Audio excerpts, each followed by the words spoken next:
हाँ जी, बहुत बहुत नमस्कार, सत श्री अकाल, सलाम और हेलो आप सभी लोगों को भाइयों। लेके चलता हूं अपने भाई, अपने मित्र, अपने सहयोगी रेबल श्रद्धानंद पति की ओर, जो मथुरा में एक बड़ा ही दुखद एक हादसा हुआ। ये बस के पलटने का, बस दुर्घटना हुई, काफी लोगों की उसमें जान भी चली गई और एक परिवार है जिसकी रेबेल मदद कर रहे हैं, जो मथुरा के टॉप के हॉस्पिटल नयति हॉस्पिटल में भर्ती है। 6-6.5 लाख रुपए का उनका इलाज का बिल आ गया है और रेबेल उनके बिल की माफी के लिए आवाज उठा रहे हैं। लेके चलता हूं रेबेल की ओर, देखे रेबेल क्या कह रहे हैं। इसको देखिए, आप हो गया। जय हिंद, जय भारत। मैं रेबल श्रद्धानंद पति।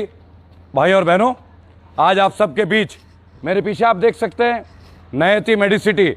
इस वक्त मैं हूं मथुरा में। भाई और बहनों, बहुत आकस्मिक दुर्घटना के लिए मुझे आना पड़ा। मेरे बिहार के कुछ साथी श्रमिक भाई और बहन एक बहुत ही दर्दनाक हादसे का शिकार होते हैं। 27 अगस्त के दिन रात के समय इनका एक्सीडेंट होता है मथुरा में। बहुत ही भीषण एक्सीडेंट, एक ट्रक के साथ एक डबल डेकर बस के, जो आप काफी सारे समाचार पत्रों में और चैनलों में देख चुके होंगे। गुड़गांव से बिहार के दरभंगा जिले की तरफ जाते हुए बहुत ही भयानक हादसा, जिसमें बहुत सारे लोग गंभीर रूप से घायल होते हैं एवं काफी लोगों की दर्दनाक मौत होती है। यहां मैं हूं आज नयति मेडिसिटी में, मथुरा में, दरभंगा के गरीब परिवार के लिए, जिस परिवार ने एक सदस्य खो दिया, एक 6 वर्ष की मासूम बच्ची जो अपने प्राणों की आहुति दे चुकी है। आखिर कब तक हमारी सड़क व्यवस्था और आखिर कब तक दुर्घटनाओं में हमारी बहन बेटियां, हमारे भाई, हमारे बुजुर्ग अपने प्राण गंवाते रहेंगे।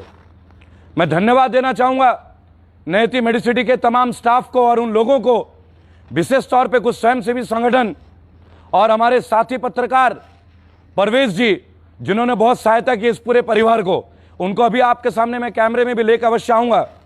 भाइयों और बहनों, रात के 9:30 बजे की घटना, शायद ड्राइवर को नींद आ गई होगी। बहुत ही भयानक दुर्घटना, डबल डेकर बस का पूरा फट जाना, कई लोगों की मृत्यु होना और उसमें 6 साल की एक मासूम बच्ची की मृत्यु। बहुत ही दर्दनाक तरीके से उनके पिता, उनकी माता और उनके भाई, एक ही परिवार के 4 सदस्य आते हैं आईसीयू में। एक अपनी जीवन के प्राणों से हाथ धो बैठती है, बाकी तीनों जो आईसीयू में है। मैं रेबल श्रद्धानंद पति आज आपको इस वीडियो के माध्यम से सबसे पहले बिहार के सरकार और केंद्र की सरकार और नीतीश कुमार जी से मैं आह्वान करूंगा कि आपने लॉकडाउन में क्या किया नहीं किया मैं नहीं जानता, आपने मजदूरों के लिए क्या किया नहीं किया मैं नहीं जानता, पर आखिर कब तक मेरे मजदूर भाई बहन बच्चे सड़क पे यूं ही मरते रहेंगे। अस्पताल वालों को मैं पुनः शुक्रिया दूंगा जिन्होंने अभी तक कोई चार्ज लिए बगैर इनका ट्रीटमेंट किया, लेकिन 4 लोगों की ट्रीटमेंट, 3 लोगों का आईसीयू में आना और मेरे हाथ में बिल है जो कि लाखों में है। इसके ऊपर संदर्भ में विस्तृत बातें होंगी, लेकिन जब बिना पैसे लिए अस्पताल के स्टाफ ने इनको जो सहायता प्रदान की, वो बधाई के पात्र हैं। भाई और बहनों, मथुरा के स्वयंसेवी संगठन, और फिर से मैं परवेश जी का नाम लूंगा, जिन्होंने आकस्मिक और विषम परिस्थितियों में भी, रात में भी ब्लड का इंतजाम करके दिया, वो भी इस कोरोना काल में। कौन कहता है कि चोट और हादसे सामुदायिक होती है? ये बड़ा सेकुलर होता है। ये एक्सीडेंट धर्म जाति नहीं देखता, धन दौलत नहीं देखता, लेकिन बहुत दुख होता है जब कोई गरीब का घर, जिन लोगों का मैं नाम लेने वाला हूं, श्रीमती अख्तरी खातून जो भी आईसीयू में है, मोहम्मद शकील जो कि आईसीयू में है, और मोहम्मद मुन्ना, एक ही परिवार के सदस्य, और इनकी छोटी बहन, मासूम बहन, इस घर की बेटी अब इस दुनिया में नहीं रही। और आपको क्या कहें कि किस तरह से उनका कब्र का इंतजाम किया गया है। प्रशासन की ओर से कोई भी मदद नहीं मिली है। मैं माननीय मुख्यमंत्री उत्तर प्रदेश श्री योगी आदित्यनाथ से विनम्र निवेदन करता हूं कि मुख्यमंत्री राहत कोष से इस परिवार की तुरंत सहायता की जाए। मेरे हाथ में ये तमाम बिल है, लगभग 6 लाख रुपए का बिल है, और अभी भी वो बिल बढ़ रहा है क्योंकि अस्पताल प्रबंधन भी निरंतर तौर पे इनकी सहायता कर रही है। लेकिन इन विषम परिस्थितियों में ये गरीब बच्चे क्या ये कर पाएंगे? क्या ये पैसे दे पाएंगे? इस वक्त मेरे साथ नैती अस्पताल के जो डॉक्टर है, डॉक्टर दीपक गुप्ता, मैं उनको आपके बीच में लाना चाहूंगा। उनका 1 मिनट लूंगा और वो बताएंगे कि इन परिस्थितियों में ये मजदूर भाई बहन, जिसमें 15 से ज्यादा लोग बुरी तरह ग्रसित हुए हादसे में, पूरी बस के जितने भी लोग सवार थे, ज्यादातर लोग अस्पताल में, कई लोग गुजर चुके हैं। लेकिन जिस परिवार के लिए मैं आज यहां पे आया हूं, और तमाम उन परिवार के लिए, ये हिंदू और मुस्लिम की बात नहीं है, ये बात है हमारे देश के गरीब मजदूर भाई बहनों की। मैं उन सब के लिए आवाज उठाता हूं भाई और बहनों। आप मुझे देखते हैं रेबल सड़क पे होता है। मैं माननीय डॉक्टर दीपक गुप्ता को आमंत्रित करूंगा कि वो केस के बारे में हमें अपना 1 मिनट दें। थोड़ा इधर आ जाएं डॉक्टर साहब, बताएं डॉक्टर साहब। हमारे उस 27 की रात्रि को हमें इन्फॉर्मेशन मिली कि काफ़ी एक बस का कोई एक्सीडेंट हुआ है और उसमें काफ़ी पीड़ित लोग हमारे पास आ रहे हैं। जब वहाँ पर पीड़ित लोग आए, हमने तुरंत उनको उनकी वरीयता के हिसाब से, उनकी गंभीरता के हिसाब से उनको इमीडिएटली ट्रीटमेंट दिया। उसमें से जो कुछ पेशेंट थे, हमारे 2 पेशेंट काफ़ी सीरियस थे जी, और उनको इमीडिएटली उनको वेंटिलेटर पे भी रखा। उनके सारे इन्वेस्टिगेशन हुए और इमीडिएटली सारा मैनेजमेंट चालू करके हम लोगों ने तुरंत उनको एडमिट किया क्रिटिकल केयर के अंदर। उसमें से अभी भी लोग क्रिटिकल केयर में हैं, 3 लोग हैं, जिसमें एक अभी वेंटिलेटर पे है, मिस्टर शकील। उनकी स्थिति अभी भी गंभीर बनी हुई है। जो उनकी पत्नी है श्रीमती अख्तरी खातून, वो पहले से थोड़ी बेहतर है, जैसा मुझे बताया गया। हेमोडायनामिक स्टेबल है, पहले से बेटर स्थिति में है जी, और मुन्ना भी बेटर स्थिति में है पहले से जी। देखिए, मुन्ना के बारे में जो बताया गया, मैं आपको बताना चाहूंगा कि एक ही परिवार के 4 सदस्य, जैसे कि डॉक्टर साहब ने कहा कि बहुत ही भयानक परिस्थितियों में वहां आए थे, इन्होंने तुरंत इमरजेंसी की सहायता भी प्रदान की। दीपक जी, डॉक्टर साहब, मैं आपसे पुनः आऊंगा बीच में, अगर और मुझे कोई इन्फॉर्मेशन चाहिए होगा उसके बारे में मैं पुनः लोगों को अवलोक करूंगा। आपका बहुत धन्यवाद जो आपने मुझे अपना समय दिया।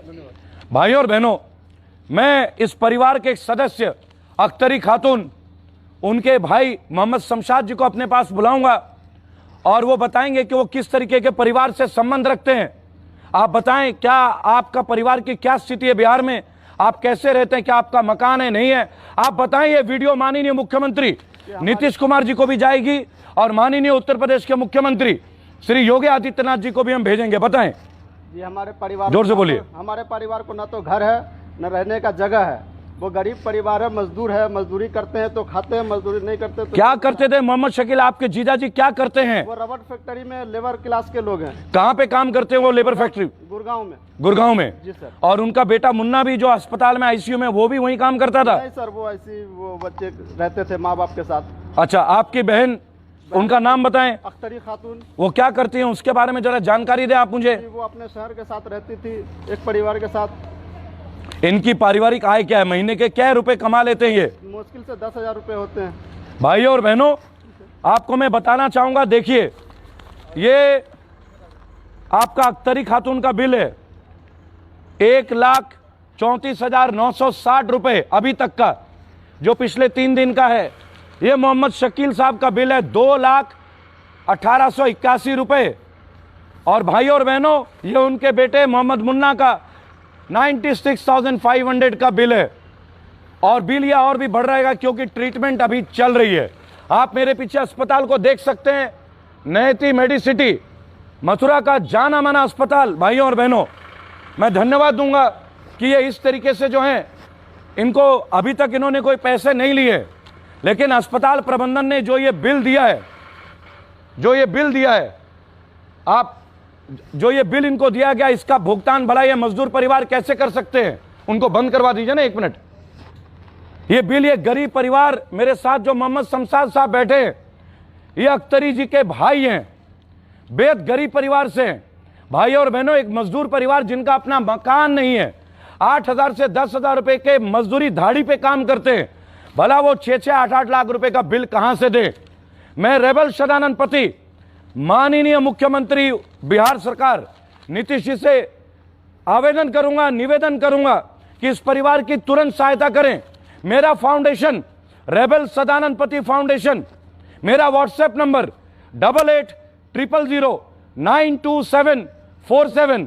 आप इस नंबर पे मुझे व्हाट्सएप करें, हमारे संगठन में आप सहायता करें। इस पूरे परिवार की परिस्थिति के लिए हम तैयार हैं।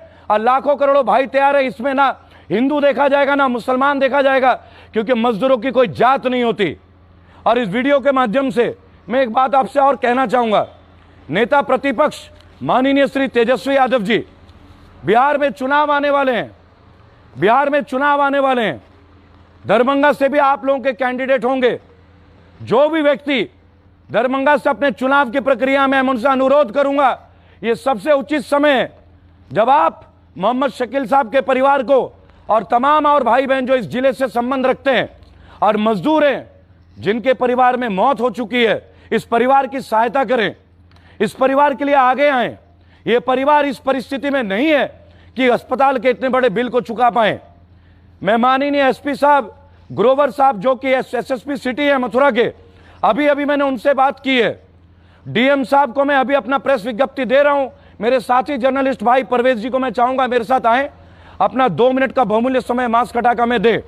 साथियों, ये परवेज साहब है जो मथुरा में होते हैं, सीनियर जर्नलिस्ट है, 20 साल से पत्रकारिता में ये सेवा कर रहे हैं इस पूरे जगह की, और राष्ट्र में इनका एक बहुत बड़ा योगदान है। मध्य रात्रि में इन्होंने खून का इंतजाम किया लोगों के लिए, और ऐसे 15 परिवार हैं जो बुरी तरह से ग्रसित है इस अस्पताल में। आप जानते हैं लॉकडाउन का पीरियड है, लोगों पे पैसे के लाले हैं। परवेज भाई, आप बताएं कि इस वीडियो के माध्यम से आप क्या संबोधित करना चाहेंगे, क्योंकि मैं तो डीएम साहब को भी अभी प्रेस विज्ञप्ति दे रहा हूं। आप सभी मीडिया के साथियों को, दैनिक जागरण और अमर उजाला जितने भी हैं, वहां भी हम अपने प्रेस विज्ञप्ति को अभी भेजेंगे। इसके लिए आप अपने 2 शब्द हमें कहें, किस तरीके से इनकी मदद की जा सकती है। देखिए, ये पीड़ित परिवार है, मुझे तो किसी के मार्फत एक फ़ोन आया था, तभी से मैं इनके साथ हूँ, और जो भी हो सकता है वो सब इनके लिए किया जा रहा है हमारे स्तर से, जो भी हो सकता है। मैंने इस बारे में मथुरा के जो वरिष्ठ पुलिस अधीक्षक हैं डॉक्टर गौरव ग्रोवर जी से, उनसे भी मैंने बात की। उन्होंने भी हर संभव सहायता की बात कही है, और उन्होंने कल भी काफ़ी सहायता इन लोगों की करवाई यहाँ। वो भी एक वजह है कि अभी तक कोई पैसा इनसे नहीं लिया गया। और डॉक्टर यहाँ के जो हैं वो सब अभी तक तो निस्वार्थ उसमें लग रहे हैं, लेकिन हॉस्पिटल है तो पैसा तो लेंगे जाहिर सी बात है जी। लेकिन यहाँ के जिला प्रशासन, जिलाधिकारी, इनको भी इस परिवार के बारे में सोचना चाहिए, और मुख्यमंत्री राहत कोष के माध्यम से इन्हें आर्थिक सहायता दिलवाई जानी चाहिए। बहुत बहुत धन्यवाद परवेज जी। साथियों, मैं हमेशा कहता हूं, मेरे भारतीयों, मेरे भाई और बहनों, देखिए कैसी पीड़ा है, कैसी विडंबना है। ऐसी घटनाएं जगह जगह पे हो रही हैं। मेरे कुछ मित्र जो मेरे वीडियो में देख के ये कहते हैं कि आप तो कश्मीर जाने वाले थे, आप कभी मेरठ होते हैं, कभी मथुरा होते हैं। तो मैं उन भाइयों से एक बात कहना चाहूंगा, कश्मीर में इस वक्त बाढ़ की स्थिति है, लगातार बारिश हो रही थी, नेशनल हाईवे बंद किया गया है। वहां के अधिकारियों ने मुझे सूचित किया कि रेबल अभी आप ना आए, क्योंकि बाढ़ की स्थिति आपने टीवी में भी देखा होगा। भाइयों और बहनों, मैं अपना हर वक्त, अपना हर पल अपने देश के भाई और बहनों के लिए बिताना चाहता हूं। हाँ जी, तो देखा आपने, तो रेबल ने हमेशा की तरह अपनी बुलंद आवाज को उठाया। और खुशखबरी ये है, क्योंकि ये वीडियो कुछ दिन पुराना है, तो मैं आपको बताना चाहता हूं कि ये जो 6-6.5 लाख का बिल था, ये 6.5 लाख का टोटल बिल था। रेबल की आवाज उठाने के कारण, संघर्ष करने के कारण, फाइनली बातचीत करके मैनेजमेंट से वगैरह वगैरह, खुशखबरी की बात यह है कि ये 6.5 लाख का बिल में से 6 लाख रुपए बाद में खबर आई है हमें रेबल के द्वारा। रेबल ने बताया है कि 6 लाख रुपए माफ कर दिया इस अस्पताल, नियति अस्पताल के मैनेजमेंट ने, और टोटल बिल करीब 52-55-57 हजारी का कुल इस परिवार को देना पड़ा आखिरी में। तो ये एक रेबल की जीत है, ये आप सबकी जीत है, ये सच्चाई की जीत है, ये आवाज उठाने वालों की जीत है। तो मैं कॉन्ग्रेचुलेट करना चाहूंगा, बधाई देना चाहूंगा रेबल को कि उन्होंने इस गरीब परिवार की मदद करी। 6.5 लाख रुपए का अस्पताल का बिल जो वो किसी भी तरीके से सक्षम नहीं थे देने के, रेबल ने उस 6.5 लाख में 6 लाख रुपए माफ करवाए। I think it's a job done very well. Proud of rebel Shraddhanand पति। आवाज नहीं उठाई होती तो ऐसा नहीं होता, आवाज उठाने से ही ऐसा हुआ। इसी कारणवश मैं कहता हूं कि आप लोग भी आवाज उठाना शुरू करिए, सही के लिए आवाज उठाइए, सत्य के लिए आवाज उठाइए।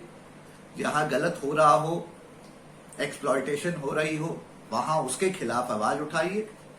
My word of thanks, my vote of thanks to this hospital concern. ये जो हॉस्पिटल, नयति हॉस्पिटल जो है मथुरा का, जो कहा जाता है, आई एम टोल्ड कि नीरा राडिया जी इसकी मतलब कर्ता धर्ता वही हैं। तो मैं इन लोगों को भी थैंक्स करना चाहूंगा, अस्पताल वालों को, ओनर्स को, मैनेजमेंट को, जिन्होंने ये 6 लाख रुपए का बिल माफ किया। सिर्फ 57-55 हजार रुपए देने पड़े फैमिली को। तो ये एक राहत, उनकी ओर से तो 6 लाख ज्यादा नहीं होते, लेकिन जिस परिवार को 6 लाख माफ हुए हैं वो गरीब परिवार था, तो उनके लिए बहुत बड़ी बात है और बड़ी अच्छी बात है। इसी के साथ इस वीडियो को समाप्त करता हूं। पसंद आया होगा तो लाइक शेयर करना ना भूलिएगा। कोई सवाल वगैरह हो, आपके जो भी थॉट्स हो, वो नीचे कमेंट्स में लिखिएगा, पूछिएगा। और फाइनली, अगर आज भी आप हमारे चैनल पे नए हैं भाइयों, तो इसको सब्सक्राइब करना ना भूलेंगे। जय हिंद, जय भारत।